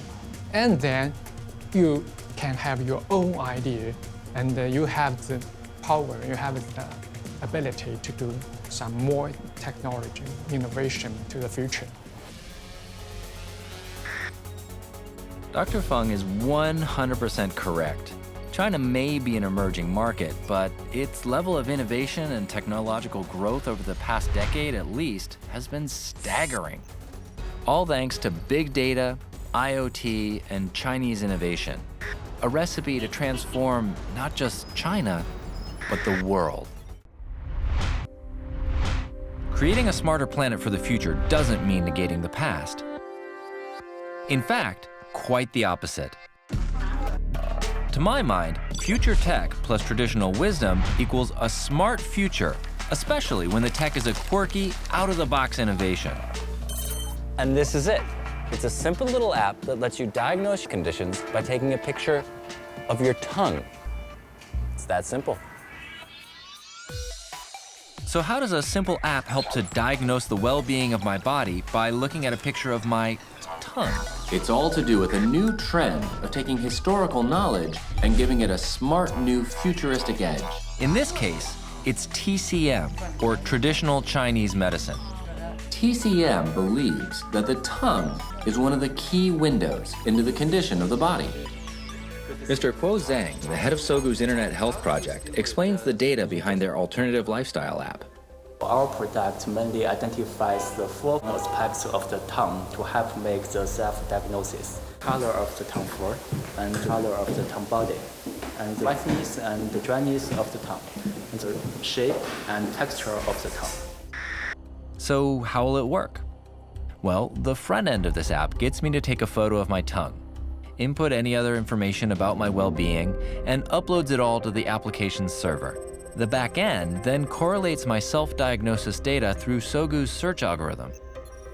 This procedure analyzes the complexities of Chinese medicine diagnosis and searches out possible matches in the massive database, and then streams any possible ailments back to my phone. All right, moment of truth. I'm curious to see what my results are. Here we got a picture of my tongue. What's it tell me? There is a cold in your stomach. Cold in my stomach. My stomach is a little sore today, actually. Is this the kind of thing you would use for self-diagnosis, or? Yeah, our system provides self-diagnosis techniques. And this app is very smart. It can also give some warnings or suggestions for the users to help them improve their health condition according to every possible disease. Oh, okay. That's incredible. Well, so what's next for your platform? We are going to build an online community for people to share their user experience, results, and informations to help people broadening their understanding of the problems. TCM experts and doctors, clinics, and pharmacies will cooperate to provide more complete services. So this isn't just a one-time app that's sort of fun. You're actually building this out as a whole platform so everyone can learn together. Yeah. A clean, green, alternative lifestyle that uses ancient data and fuses it with future technology to better manage our lifestyle and our planet. But this system doesn't stop at providing unique alternative well-being advice. It can also put you in touch with a doctor. Well, so once I have this information, what next? What do I do with that? Our system can get you the most suitable doctors for you. And our system can also help you link up to the doctor. Really? To obtain more detailed information. Okay. Then it introduces you to a doctor that can help you with the next steps. Yes. Awesome. So you got a list of things that you can do at home. It can put you in touch with a doctor, and you have a beautiful picture of your tongue. That's cool. That's where this app is unique. The suggestions draw on thousands of years of traditional Chinese medicine practice, with huge volumes of ancient writings being translated and input into the system, digitizing the past to make a smarter, holistic future. A future where we continue to learn, respect, and harness the planet's natural resources to sustain life on Earth. China's hungry to evolve cutting-edge innovations that could lead the world in the quest to create the super-sustainable planet of the 22nd century. Here at the University of Science and Technology of China, they're building on past knowledge and evolving a groundbreaking futuristic mechanism that's poised to harness the planet's energy like never before. The key thing is a thin film, kind of optical spectrum separation technology. So we separate the light necessary for plant growth. Actually, it just needs about 10% solar energy. 10% is all that these plants need to grow? Basically, yes. Welcome to a crazy futuristic green tech. This is a miniature model of a machine that will use a unique film that separates the sunlight spectrum to maximize plant growth and generate solar energy, all in one elegant innovation. Only 10% solar light pass through drop for the plant growth. Professor Nguyen is a specialist in solar engineering and light spectrum analysis. Along with his research team, he's currently analyzing what portions of the sunlight spectrum each plant group needs and simulating that with LEDs that emit light at the assigned specific spectrum. I noticed that you've just got red and blue LEDs here. Why those two colors? It's absorption spectrum. Basically, it's a 2 night really necessary for the plant grow. And that's enough? Yeah. Light from the sun is made up of an entire rainbow spectrum of colors. Plants only need a distinct range of that light spectrum for optimal growth. Advancements in LED technology have made it possible to build LEDs that emit light in that distinct range. Professor Liu is using this technology in his lab to make it easier to create a unique sunlight separating film for each plant group, to give it precisely the parts of the sun's natural spectrum that it needs for optimal growth, and no more. Different plant, they may need a different LED recipe. Tomato, they need more red line, less blue line, and the ratio should be 9:1. Different plant, we take the measurement, how the plant really absorb the spectrum, then according to that spectrum to do the design. So each plant will have its own unique film. That's right, yeah. Fantastic. So the problem now isn't a matter of manufacture or electronics or physical science. It's more of a data problem. We have to accumulate enough data for different plants. In order to figure out what the exact optimal recipe for each plant is. Yeah, to get optimized recipe. Yeah. Fantastic. The goal is to design a range of light spectrum films that will attach to a full-size version of the machine. But his innovative growing machine does more than just supercharge plant growth. It also uses the remaining 90% of the sunlight that the plants don't need for an incredibly simple energy-generating function. So tell me how it works. Basically, we use solar power to realize two functions. One is plant growth. The other is generate electric power. Here is a traditional solar panel. The other 19% reflected, concentrate here. Ah, okay. So effectively what's happening is it's reflecting most of the light, and because it's shaped like a dish, it's focusing it all on this narrow strip. Yes. So this unique innovation uses state-of-the-art optical film technology that allows around 10% of the sunlight plants need for germination, growth, flowering, fruiting, and seed production to pass through the film while reflecting back the remaining 90% onto a thin solar panel to generate electrical energy. This elegant machine uses light that would otherwise go to waste in a highly efficient manner. It's this key asset that has this tech at the top of the watch list for our panel of sustainability specialists. Rosie Pidcock from Urban Green Energy, a global provider of renewable energy. Professor Junhao Chu, a member of the Chinese Academy of Sciences, specializing in thin films and photovoltaics. And Wendy Saunders from AIM Architects, who's been building smart spaces in Shanghai for more than a decade. So do you think that this is something that can actually be used in China, or is this technology that's come too soon? I don't dare to say that. I think China is very good at kind of grasping possibilities in technology and anything. They're very fast in developing or adapting themselves to situations. I think we'll then see how they can implement that. I think it's better for the plant growth. So recently I also read some papers about this for different kind of plant, absorb different kind of energies. And the renewable energy application is very important for solve the energy problem and also the environmental problems. I think from the perspective of a solar developer, we're always looking at what can actually be commercialized, scaled in a cost-effective way. And at the moment, figuring out how that would be grid connected and then actually distributed to the people that need to use the power is the main question in my mind. It's a crucial issue to solve as this machine goes one step further to maximize its energy generating capabilities with a unique solar tracking system. It is the tracking system, tracking the night from east to west. So as the sun goes over, it moves to keep it on target? Yeah. Tracking system can give us 20% more power compared with traditional solar panel. The efficiency may be 90%. That's incredible. So compared to a standard static solar panel, it's 90% as effective, except you can grow plants under it. That's right, yeah. Amazing. With its potential to produce concentrated solar power, the storage and distribution of that energy will be key to its success. When you have an intermittent source of power like the sun, you either use it or lose it. This simple, award-winning innovation is incredibly unique. It generates electricity, organically optimizes plant growth, and maximizes every last ray of sunshine. Its creator, Professor Liu, believes he's on a breakthrough green tech. But do my specialists see the same potential that he does? When you have an intermittent source of power like the sun, you either use it or lose it.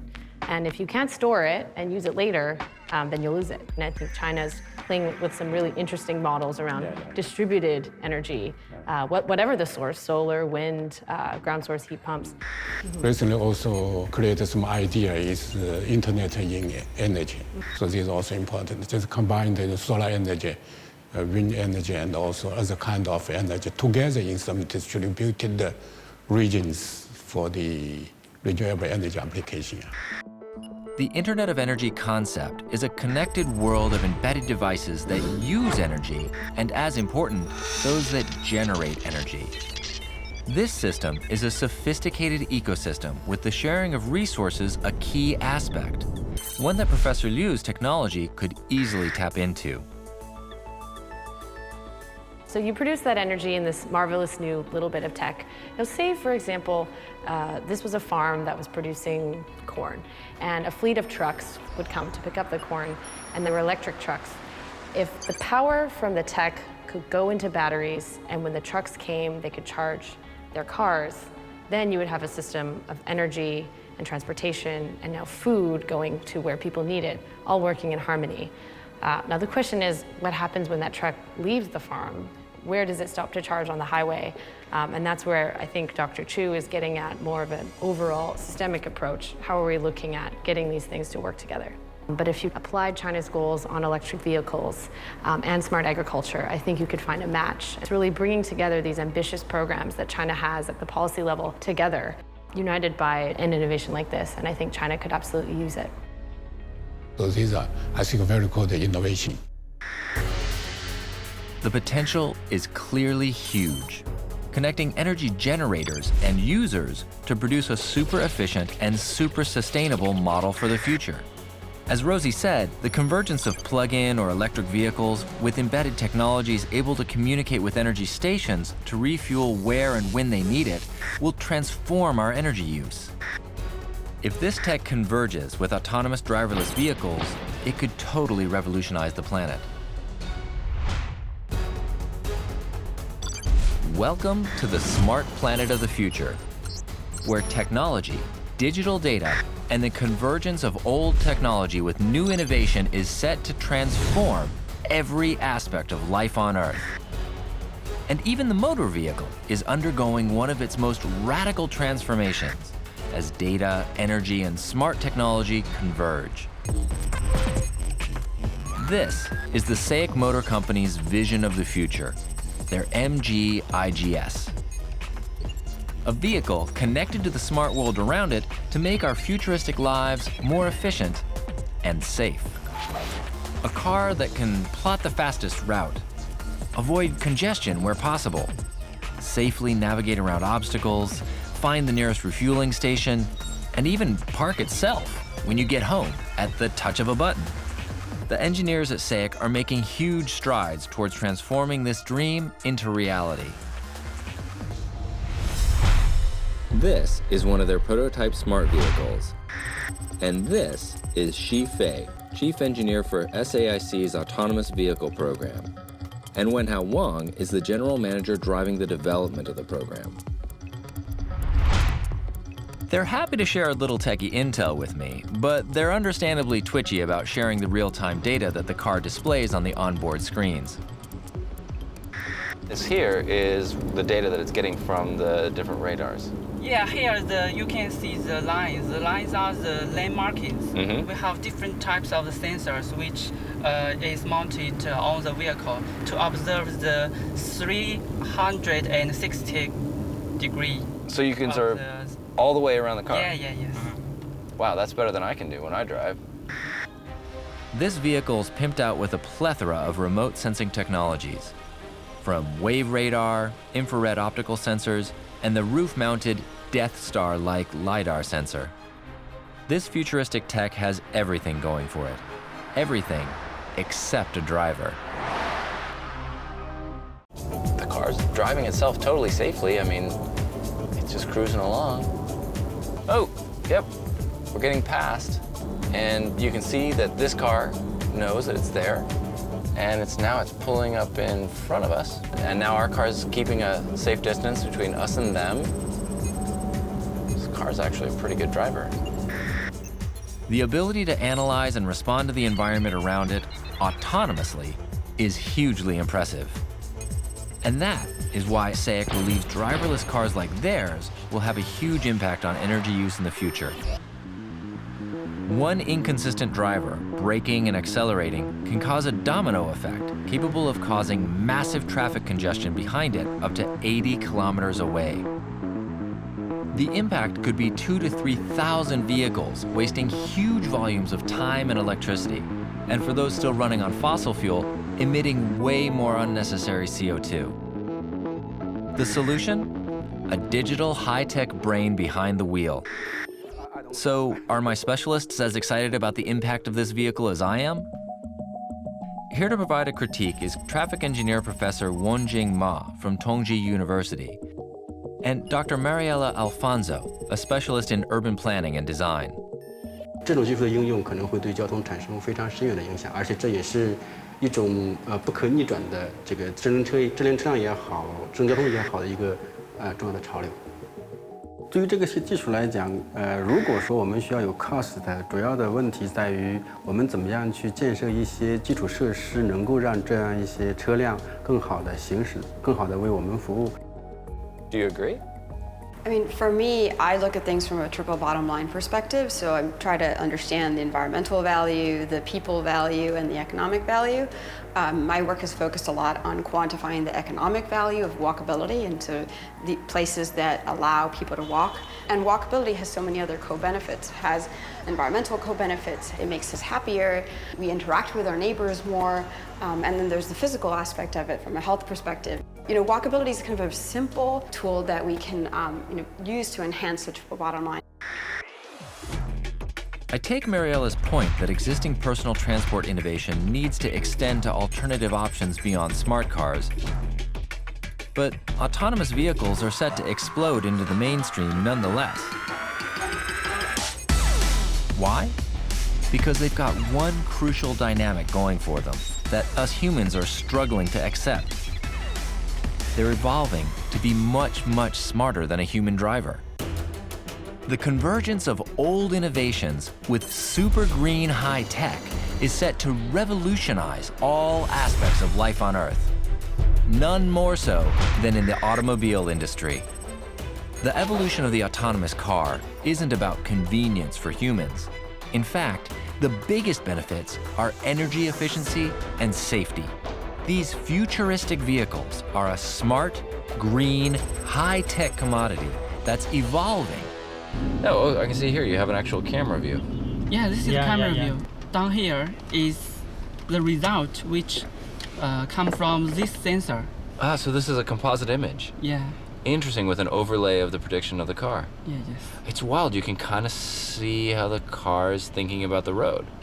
Yes. Cool. And then up here you've got SICK. That's what that's the LiDAR? SICK, yeah, SICK is the LiDAR. The car's light detection and ranging system, or LiDAR for short, is central to its ability to intelligently analyze its surroundings. It fires a laser 360 degrees around the vehicle and maps any detected objects as a high-resolution 3D image. The car spatially locates itself within this digitally rendered environment, which enables its safe navigation. And now it's slowing down. Okay, the other car's actually coming to a stop, and our car is stopping also. Just smoothly. That's amazing. Which is great, but we've only been traveling at 50 kilometers per hour. We're now making our way to the high-speed test track, where the NG IGS will propel us autonomously at highway speeds. The question is, how do we humans make the transition to allowing a computer to control our vehicles and ultimately our lives? It's a big step to get in a car and then have it just drive itself. So you're gonna do step by step, or? I think the step one, maybe do some driver assistant, like. It's sort of like cruise control, yeah, except better. AVs. Yeah. So rather than saying, here's a whole new car, there's not even a place to sit, there's no steering wheel. Yeah. You're saying, here's a car just like you already know how to drive, yeah. Except if you're on the highway, you can take your hands off the wheel and it'll steer for you. Maybe part-time you let the software help you to control right. the car. You can relax, then sometimes maybe you drive by yourself. It's a hard step cognitively to make, and believe me, out here alone on the track, it does touch the nerves a little bit. I can imagine that in full traffic, you might want to be able to seize control if you needed it. And obviously, if you're in a really congested area or in the middle of a city or something, you might be even more concerned. So it's worth noting that we're actually driving at speed. I mean, this is just as fast as if you were on the highway. Yeah. And I keep looking up and seeing that our technician is just sort of sitting there, looking out the window. Yep, just another day in the driverless car. It really is something that you can get used to. Or rather, something we'll have to get used to as big data and smart tech advance to make our traditional technologies cleaner and greener. Vehicles will have to respond or become dinosaurs of a bygone era. In the meantime, we have to either phase out or retrofit this old fossil fuel-driven technology with some high-tech thinking. A philosophy that's also poised to radically transform China's primary energy source, coal.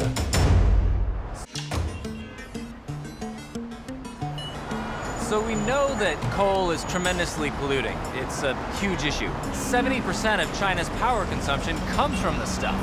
So what do? It seems obvious to me that we need to find some other energy solution. Except maybe we don't. I'm about to meet with a scientist who claims that he can turn coal power into something clean.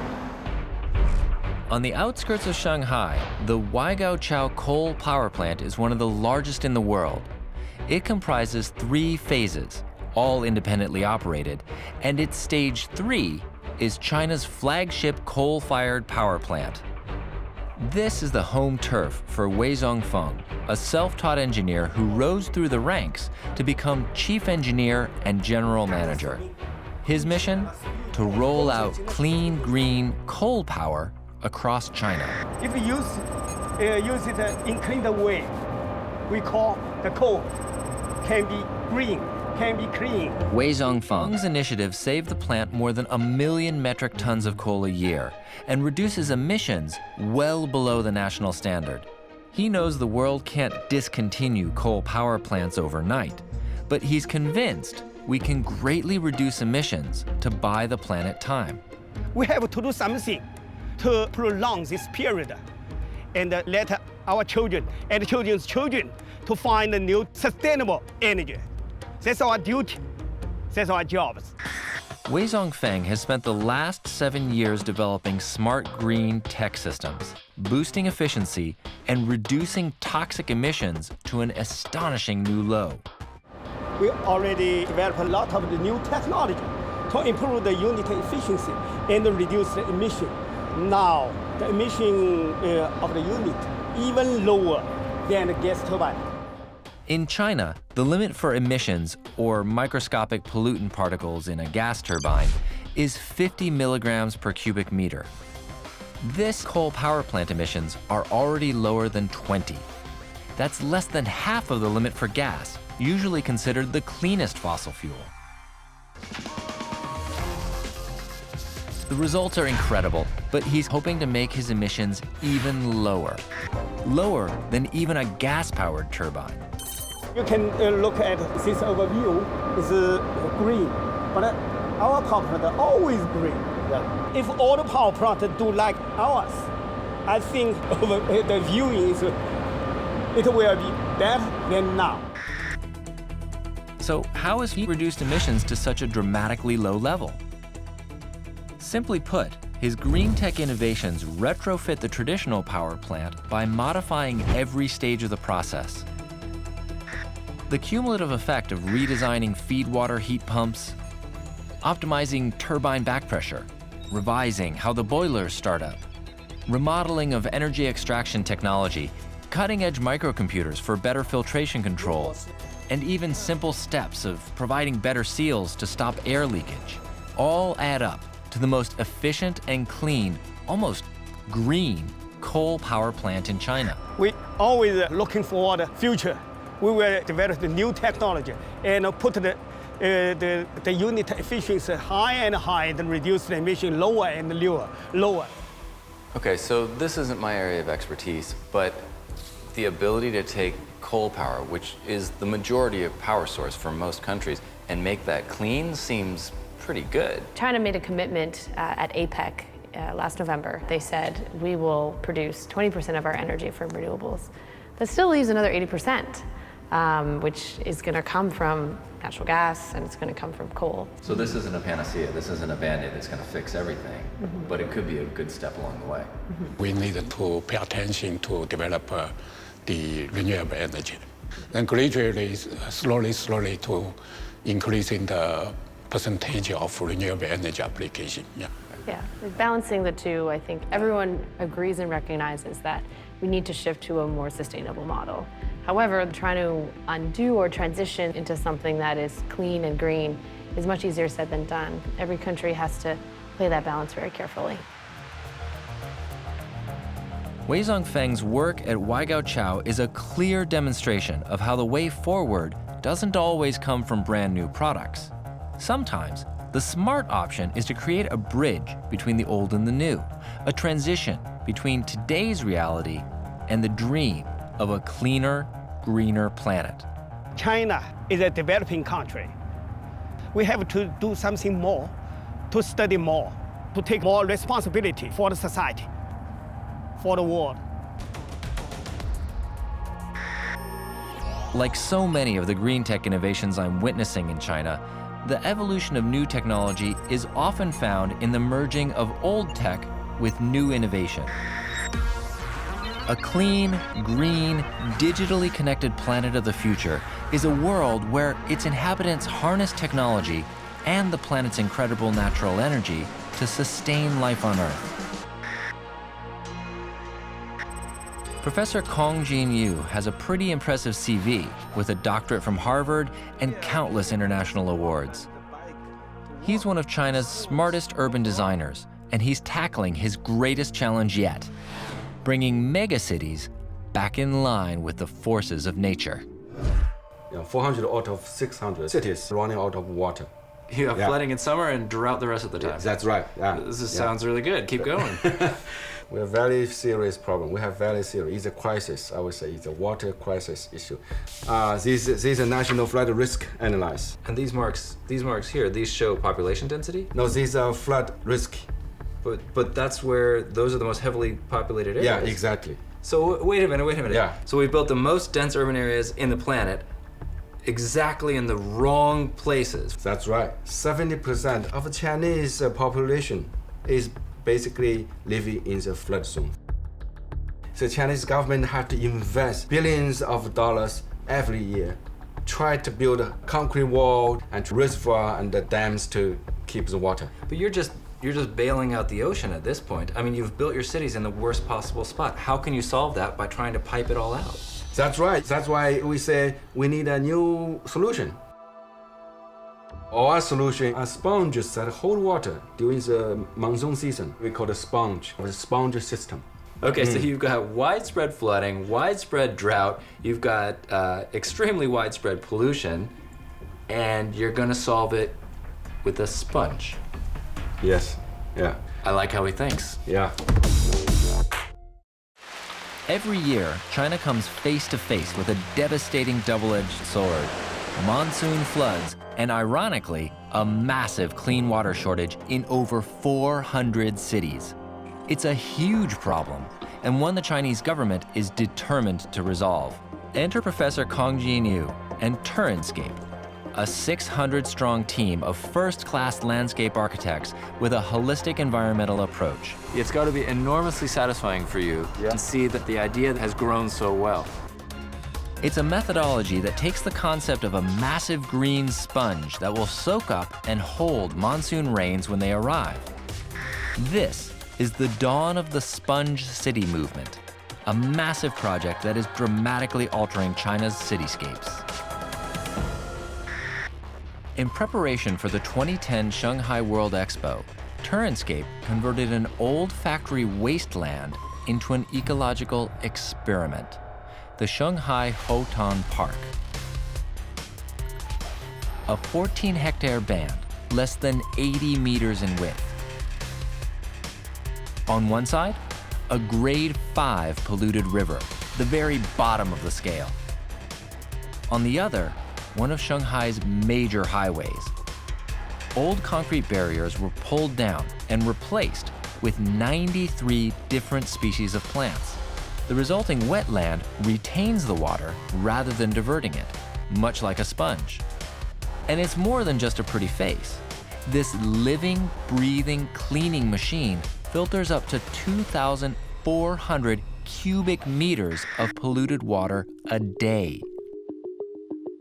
Back in Beijing, situated among the high-tech industries in China's Silicon Valley, is one of Professor Yu's first sponge projects, the Zhongguancun Life Park.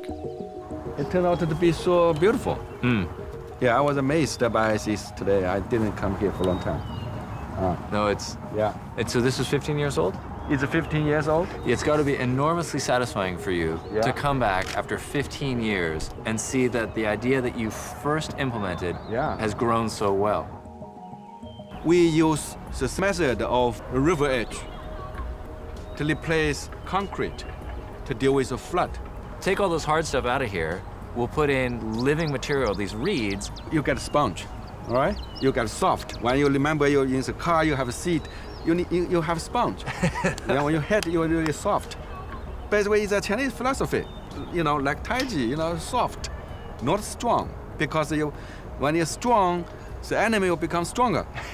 So you pioneered the soft art of urban planning. Yeah. No, that's the philosophy our Chinese, our ancestors told us, but we forget. This is the kind of solution that I think is so fantastic, and it's the kind of solution that only China can provide. 5,000 years of history and experience now focused and used to solve widespread, densely urban problems. And the result is beautiful. It's been forecast that by 2022, the proportion of middle-class households in urban areas will rise by a staggering 78%. This next generation of Chinese consumers, with unprecedented spending power, will be the overwhelming majority in cities like Beijing and Shanghai. And with the growing demand for cleaner air, water, and a better quality of life, Turnscape is inundated with some massive projects.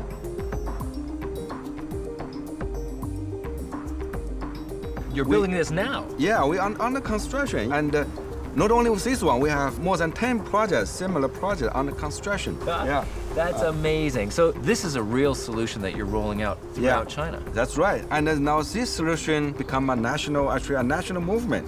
We call the Sponge City movement. And we also propose for some American cities also.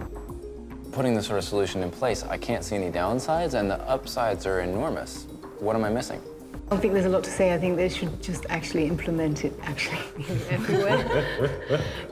I think China, for the past 2 decades, has driven its development based purely on economic goals. And for an idea such as balancing our ecosystem with the water that we're having to manage, for a harmonious system doesn't necessarily hit on all of those key performance indicators for economic development. Yes, but now people in China that live here, Chinese people who are gaining more prosperity, they're getting more money, they actually now want this quality. They want better nature, they want better quality of life. I think it's totally possible in China because they have so much resources, they have the manpower, and I think even in cities like Shanghai, I think it's totally feasible to do. We just should do it. Professor Yu's Sponge City movement has already made waves, with the Chinese government committing 86 billion yuan over the next 3 years into pilot programs across China. To stem the tide of disastrous floods and at the same time nurture a clean environment worthy of a sustainable, healthy lifestyle, Professor Kong Jin-yu has shown China and the rest of the world what smart, clean, green thinking can do for urban planning. Still to come, a smartwatch that looks like a child's play toy, but that delivers a big bang for busy parents. China's dream of a clean, green, smart future was once just a lofty ideal. But in the next couple of decades, it has the potential to become the world leader in creating a smarter, greener planet. But the immense time, energy, and resources required to sustain the economic growth to drive the innovations needed comes at a cost. For next-generation families hoping to realize that dream, it often means juggling long work hours with staying connected to their young families. A smart new future means smart new thinking. One man who's been super smart about how to do that is China's Sogou search engine VP and one of the creators of a very cool tech product. This smart little wristwatch is his brainchild. It looks like a toy, but it's loaded with features and removes the need for young children to have a smartphone. Ah, here it is. Excellent. Oh, that's beautiful. So you just talk into it and they hear you just like on the phone? 好，我给你演示一下吧，简单。按下面这个键，长按住的话可以说话。Hello， 宝贝儿，你在哪儿？松开的时候它会自动发送。OK， 因为这个表是绑在我的家庭里面的，我的2个孩子同时在用，所以说他们之间也可以通过这样的一些通话。